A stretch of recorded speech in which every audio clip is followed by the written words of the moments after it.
Hi guys, I hope कि आप सब ने नोट्स भी बना लिए होंगे और न्यूमेरिकल भी सारे कर लिए होंगे।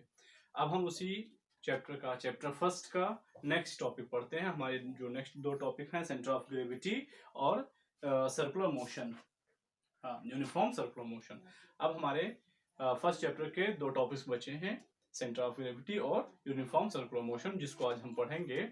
और इससे पहले कि मैं फिर एक बार आपसे पूछ रहा हूँ कि आपने अपने सारे न्यूमेरिकल्स कर लिए हैं जो मैंने आपको भेजे थे, और अगर नहीं तो जिसका जो भी न्यूमेरिकल फंसा हो वो मैसेज कर सकता है। मैंने आपको नंबर प्रोवाइड करवाया था, उस नंबर से आप मुझे मैसेज कर सकते हैं। तो चलिए आज हम पढ़ते हैं centre of gravity. Okay, centre of gravity.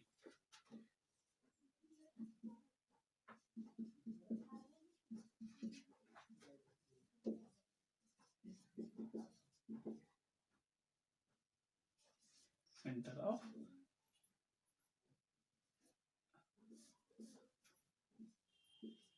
Gravity. Okay, तो सेंटर ऑफ ग्रेविटी क्या होता है? ठीक है, तो देखिए जैसे हमारा कोई भी ऑब्जेक्ट है इस तरह से, ठीक है, हम जानते हैं object is a system of the particle, ठीक है, and that particle is known as the constituting particles. तो अब हमारे इस ऑब्जेक्ट में जितने भी पार्टिकल्स हैं इस तरह से, ठीक है, तो अब इस तरह से हमारे अगर ढेर सारे पार्टिकल्स हैं तो हम सारे पार्टिकल्स का मोमेंट भी निकाल सकते हैं। ठीक है, जैसा कि हमने पढ़ा था मोमेंट क्या होता है आपका,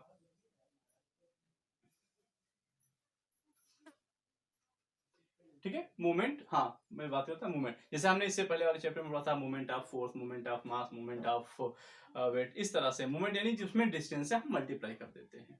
ठीक है, तो हम जानते हैं कि अर्थ हर ऑब्जेक्ट को अपनी ओर खींचती है।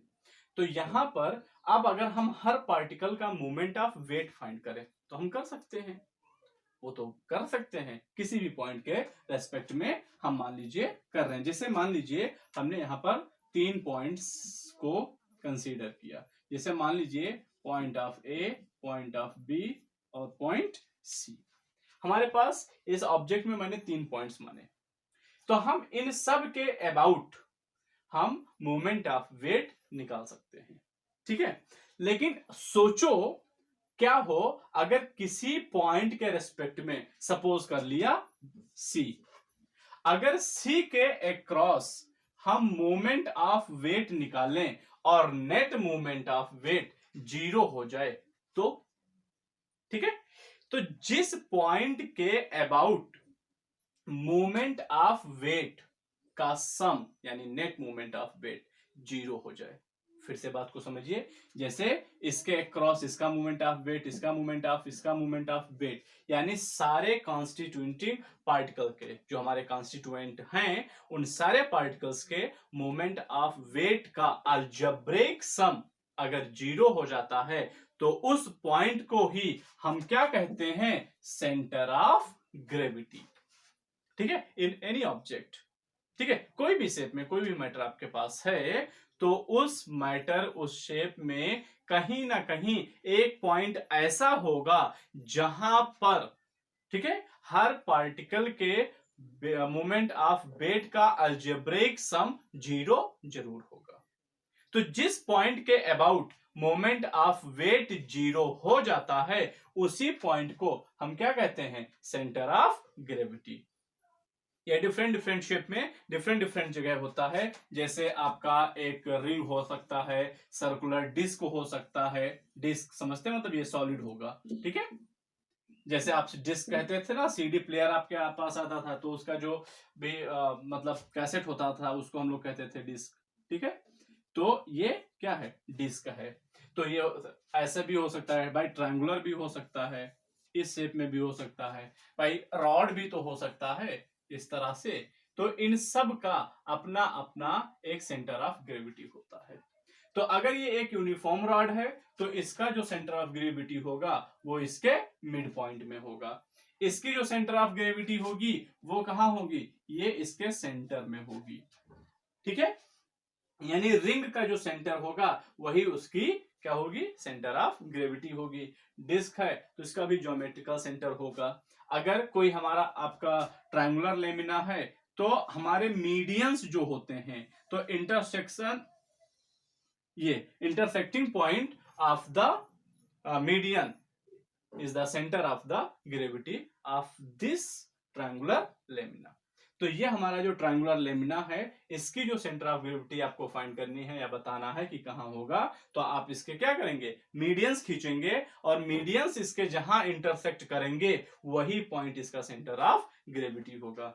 इसी तरह से आपका कोन हो सकता है, तो जो कोन होते हैं, ठीक है, ये कोन, तो कोन का जो होता है वो हाइट का 1/4, हाइट के 1/4 पॉइंट पर इसका सेंटर ऑफ ग्रेविटी होती है। इसी तरह से अगर मान लीजिए कोई रेक्टेंगल है या स्क्वायर है, ठीक है, रेक्टेंगुलर या स्क्वायर है, तो इसका जो सेंटर ऑफ ग्रेविटी होगा वो क्या होगा, intersecting point of the diagonals. इस तरह से हम इसको फाइंड कर सकते हैं। तो ये था आपका सेंटर ऑफ ग्रेविटी। ठीक, अब दूसरी चीज क्या होती है, हमारा यूनिफॉर्म सर्कुलर मोशन होता है। ठीक है, अच्छा, इसका यूज क्या है, अगर हम सेंटर ऑफ ग्रेविटी पर कोई फोर्स लगा देते हैं तो हम उस चीज को बैलेंस कर सकते हैं। जैसे ये एक रॉड है मेरे पास और इस पर मैं फोर्स सेंटर ऑफ ग्रेविटी पर अगर लगा दूं तो मैं इसको ऐसे बैलेंस कर ले जाऊंगा। ठीक है, तो बैलेंसिंग में इसका हम यूज करते हैं। और हमारा नेक्स्ट आता है टॉपिक सर्कुलर मोशन। ठीक है, तो सर्कुलर मोशन तो आप पहले भी पढ़ चुके हैं। रजिस्टर कहां है, एक मिनट। सर्कुलर मोशन, तो सर्कुलर मोशन क्या होता है, when a body moving on a circular path, that motion is known as the circular motion. अब इसमें हम एक वर्ड और लगाते हैं, and this is the uniform circular motion.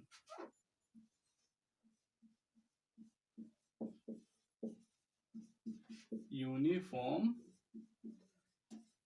Circular motion. तो यूनिफॉर्म सर्कुलर मोशन क्या होता है, जैसे एक ऑब्जेक्ट जो है वो इस सर्कुलर पाथ पर मूव कर रहा है। ठीक है, इस तरह से यहां पर ये मूव कर रहा है ऐसे, तो हम इसको कह लेते हैं कि हाँ ये सर्कुलर पाथ पे मूव कर रहा है और ये सर्कुलर मोशन है। तो फिर इसमें जो वर्ड लगा यूनिफॉर्म, ये कब यूज होगा, जैसे देखिए अगर एक ऑब्जेक्ट इस पर चल रहा था, ये ऐसे इस पे चल रहा था, यहाँ पर इसकी वेलोसिटी 20 मीटर पर सेकेंड थी, यहाँ पहुंचता है तो इसकी वेलोसिटी 25 मीटर पर सेकेंड हो जाती है, यहाँ पहुंचकर 17 मीटर पर सेकेंड हो जाती है, यहाँ पहुंचता है तो 30 मीटर पर सेकेंड हो जाती है। ठीक है, या इसको 15 कर लेते हैं, चलिए ये 15 है। ठीक है, तो इस तरह से हम देखते हैं कि हर पॉइंट पर इसकी वेलोसिटी जो है वो क्या हो रही है, चेंज हो रही है। तो अगर कोई भी बॉडी किसी सर्कुलर पाथ पर मूव करती है विथ डिफरेंट डिफरेंट वेलोसिटी से, तो हम उसको सर्कुलर मोशन तो कहेंगे, बट वो यूनिफॉर्म नहीं होगा, that is the non uniform circular motion.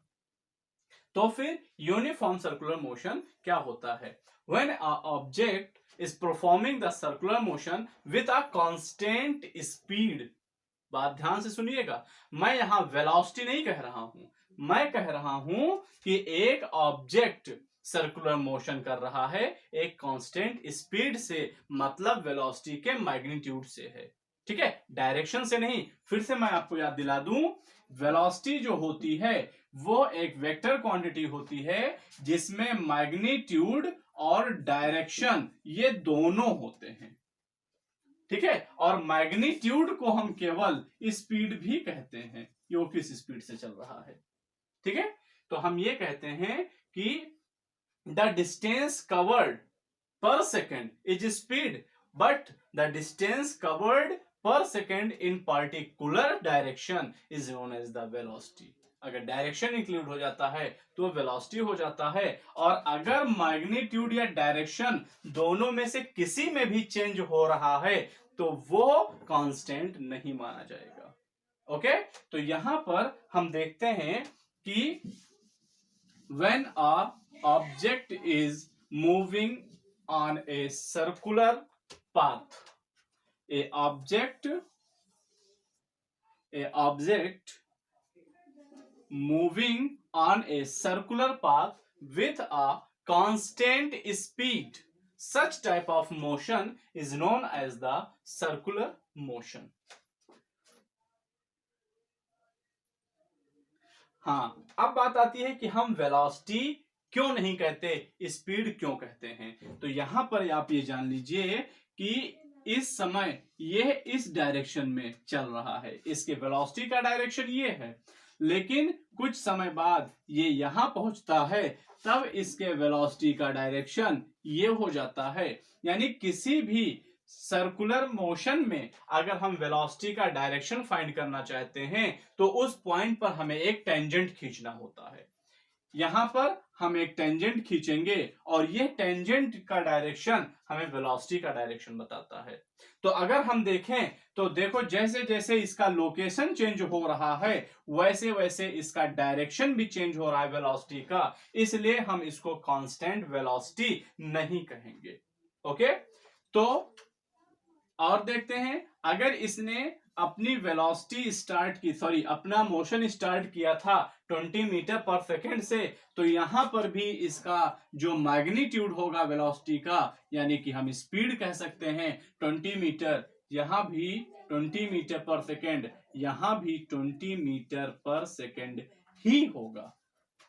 यानी मैग्नीट्यूड तो कांस्टेंट रहता है लेकिन डायरेक्शन कांस्टेंट ना होने की वजह से, ठीक है, हम वेलोसिटी वर्ड यूज नहीं करते हैं, बल्कि हम क्या कहते हैं, एक कांस्टेंट स्पीड से ये परफॉर्म कर रहा है।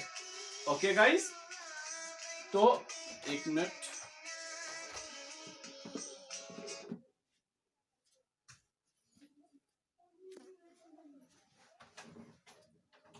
तो गाइज यहां पर हमने देखा यूनिफॉर्म सर्कुलर मोशन। तो यहां पर हम बात कर रहे थे डायरेक्शन की, तो डायरेक्शन चूंकि चेंज हो रहा है इसलिए यहां पर हम वेलोसिटी वर्ड यूज नहीं करेंगे। अब देखते हैं उसके बाद की बातें।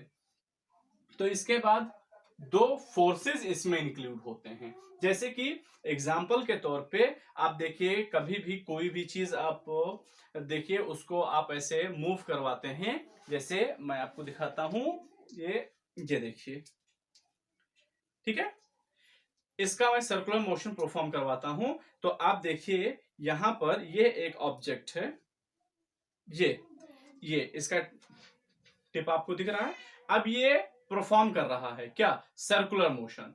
अगर ये सर्कुलर मोशन कर रहा है तो इसमें देखिए कि जो हमारे स्ट्रिंग्स हैं, अगर आपको स्ट्रिंग्स दिख रही है तो आप देखिए ये स्ट्रिंग्स एकदम स्ट्रेस है, मतलब इसमें टेंशन है। लेकिन सोचिए अगर आप इसको बहुत कस के नचाने लगे, जैसे हम एक पत्थर बांध के, एक स्टोन को आप एक धागे में बांध लीजिए और फिर उसको नचाना शुरू कीजिए, ठीक है, तो होता क्या है एक्चुअल में कि जैसे आपने एक थ्रेड में एक स्टोन को टाइट किया, आपने उसको बांधा और आप उसको क्या करते हैं, ऐसे नचाते हैं, ठीक है। तो जैसे मैं फिर से दिखाता हूं, ये देखिए, ये देखिए, इसको हमें नचाना है ना, तो मैं इसको जब नचाऊंगा तो ये ऐसे फोर्स लगाऊंगा, तो ये देखो ये ऐसे ही चलता है ना, तो ये जाना चाहता है, जैसे मैंने इस पर फोर्स लगाया तो इसका इंटेंशन जो था वेलोसिटी का वो इस डायरेक्शन में था, लेकिन इस थ्रेड की वजह से ये यहां ना पहुंच करके ये यहां पहुंच जाता है। अब यहां पर अगर हम देखें तो इसका इंटेंशन इस डायरेक्शन में है, लेकिन इसी थ्रेड की वजह से ये यहां से लगता है छोटा हो गया थोड़ा, आप लोग एडजस्ट कर लेंगे। तो यहां पर अगर हम देखें तो डायरेक्शन इसका यहां है, लेकिन अब थ्रेड इतना लंबा तो है नहीं, थ्रेड ने इसको यहां पहुंचा दिया। तो इस तरह से अगर हम देखें तो ये क्या बन गया, एक सर्किल। ये देखिए आर्क बन रहा है ना, इसी तरह से अगर हम पूरा करेंगे तो ये क्या बना देगा, एक सर्कुलर मोशन, ये पूरा एक सर्किल बन जाएगा। तो बार बार थ्रेड इसको अंदर की ओर खींचता है। देखो ये यहां पहुंचना चाहता था, यहां पहुंच गया, तो ये अंदर की ओर खींचा। ये यहां पहुंचना चाहता था, यहां पहुंच गया, अंदर की ओर खींचा। अब ये यहां जाना चाहता है, इस तरह से यहां जाना चाहता है, लेकिन थ्रेड की वजह से ये यहां पहुंच जाता है। तो हर बार अगर हम देखें तो हमारा ऑब्जेक्ट जो है वो अंदर की ओर झुक रहा है, और वो काम अंदर की ओर खींचने का काम यहां पर कौन कर रहा है, यहां पर वो काम ये थ्रेड कर रहा है। तो हम ये कह सकते हैं when a body is performing the circular motion, then a force acting toward the center, and that force is known as the centripetal force. Okay इसी तरह से अब देखिए कि आपने अगर एक रस्सी से एक पत्थर को बांधकर उसको नचाना शुरू किया, और आप देखिए कि मतलब वो धागा थोड़ा सा पतला हो, ठीक है, और आप पत्थर थोड़ा सा भारी है, तो उसको आप ज्यादा तेज नहीं नचाएंगे, क्योंकि आपको भी ये पता है इन प्रैक्टिस लाइफ कि ये टूट जाएगा। बट उसके पीछे का रीजन क्या है इसे आपको नहीं पता, और आपको पता भी नहीं कि इसमें क्या फिजिक्स है। तो देखिए आप क्या करते हैं, जब आप उसको नचाते रहते हैं तो आपको लगता है कि वो टूटा और बाहर निकल गया। तो अब हम यहां पर ये सोच सकते हैं कि उसको बाहर ले जाने वाला कौन था। फिर से आप बात समझिए, जैसे यहां पे ये ऐसे जाना था, इसको ये ऐसे था, ये ऐसे जा रहा था, लेकिन सोचो ये यहां से यहां पहुंच गया, कैसे, बिना इस रस्सी को तोड़े। रस्सी तो टूटेगी ना, तो रस्सी क्यों टूटेगी, जब इस डायरेक्शन में बाहर की ओर एक फोर्स लगेगा तभी तो ये रस्सी टूटेगी। तो अब यहां पर हम देख रहे हैं, हमें एक बात ये समझ में आया कि when a particle performing the circular motion, there are two type of force acting on the body. यहां पर दो फोर्स लगते हैं, एक तो मुझे दिख रहा है और दूसरा दिखता नहीं है, इसे हमें एज्यूम करते हैं हम इसको। जो दिख रहा है उसका क्या नाम रखा हमने, सेंट्रीपिटल फोर्स। उसका क्या नाम रखा, सेंट्रीपिटल फोर्स। और दूसरा जो हमें नहीं दिख रहा है उसका हम नाम रखते हैं सेंट्रीफ्यूगल फोर्स। तो सेंट्रीफ्यूगल फोर्स एक्चुअल में हमें दिखता नहीं है, हम इसको एज्यूम करते हैं, बट सेंट्रीपिटल फोर्स को हम एक्सपीरियंस कर रहे हैं या देख रहे हैं, ठीक है। तो in this case this centripetal force is applied by a thread.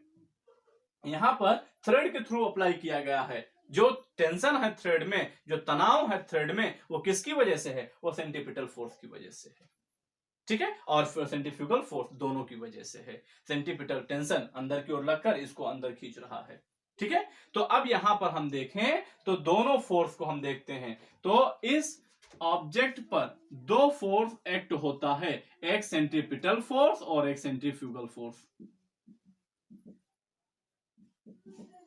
Centripetal force and centrifugal force, ठीक। तो सेंट्रीपिटल फोर्स किधर वर्क करता है, सेंटर की ओर, और centrifugal force is acted outside, radial outside on the object.